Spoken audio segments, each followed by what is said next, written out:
अस्सलाम वालेकुम and welcome to Aziz TV.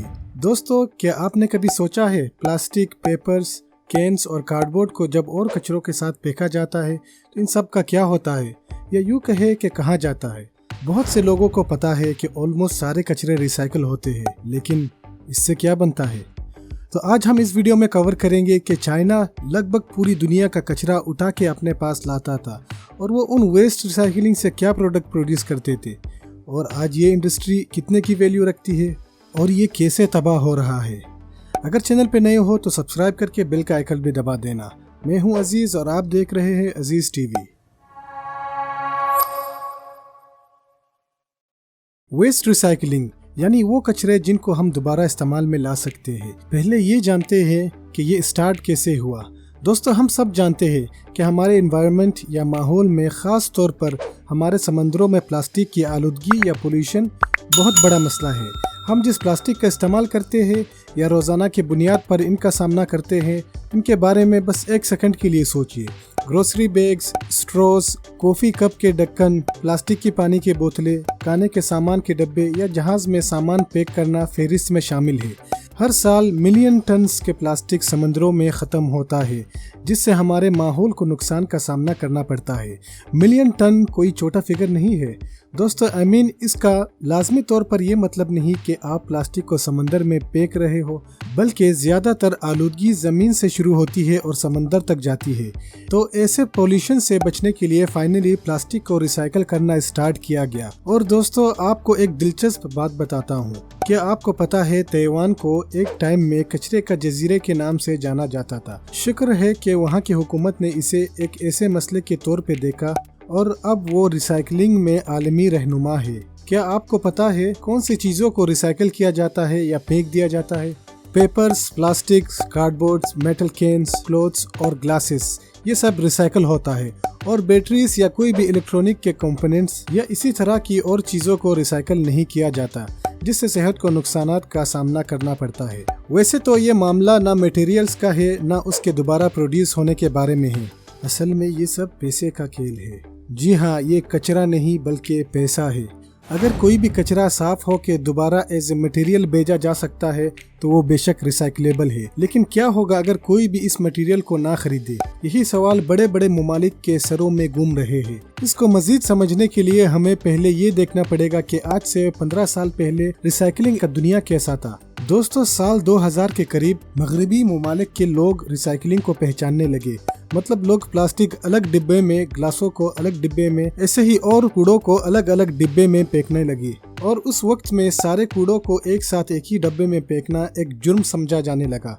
लोग कूड़ों को सही तरह फेंक रहे थे और वो कूड़े वहाँ से सीधा मटेरियल रिकवरी फैसिलिटीज में पहुँच जाते हैं, जिसको MRF के नाम से भी जाना जाता है। यहाँ सब प्लास्टिक्स, मेटल्स और पेपर्स, इन सब को अलग अलग साफ करके पैक किया जाता है और सारे दुनिया में बायर्स को बेच दिया जाता है।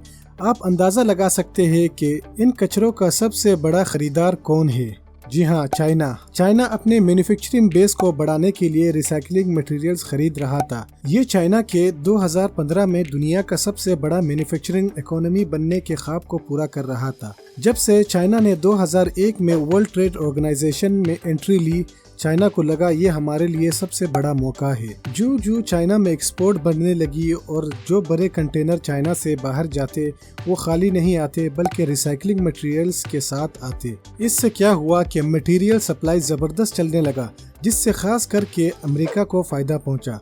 अमेरिका को लॉस एंजलिस से चाइना मटेरियल शिपिंग बहुत ही सस्ता पड़ा, जबकि पास ही के स्टेट एरिज़ोना में शिपिंग और भी महंगा पड़ता था। चाइना के लिए ये बहुत ही ज़्यादा फ़ायदेमंद साबित हुआ कि उन्होंने अपने लकड़ी के बिजनेस में इंटरेस्ट कम कर दिया और रिसाइकलिंग मटेरियल्स में अपना फोकस बढ़ा लिया।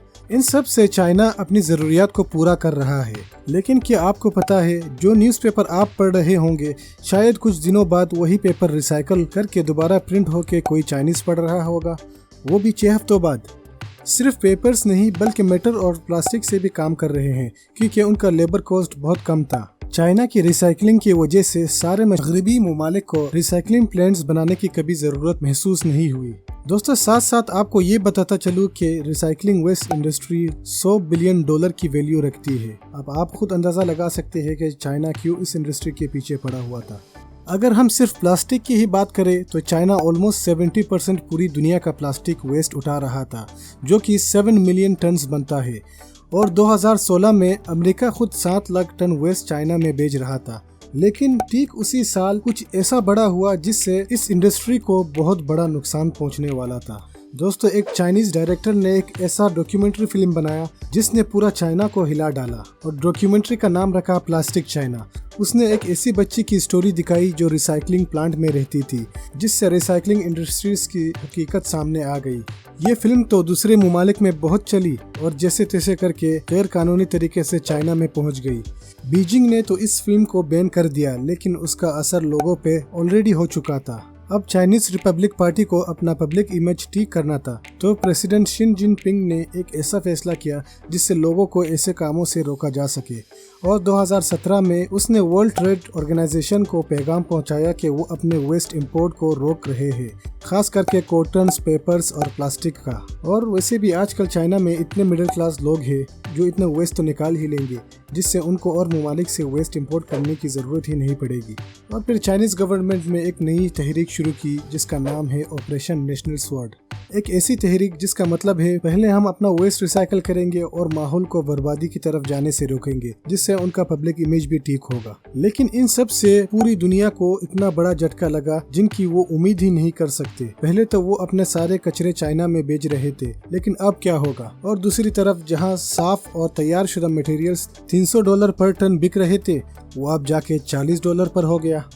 लेकिन ऐसे में कुछ लोगों को अपॉर्चुनिटीज मिली, खास करके मलेशिया और थाईलैंड के बहुत से लोगों ने अपने कंपनी से स्टार्ट किए जो उन मटेरियल्स को और क्लीन और प्रोसेस्ड मटेरियल बना के चाइना में भेज रहे हैं।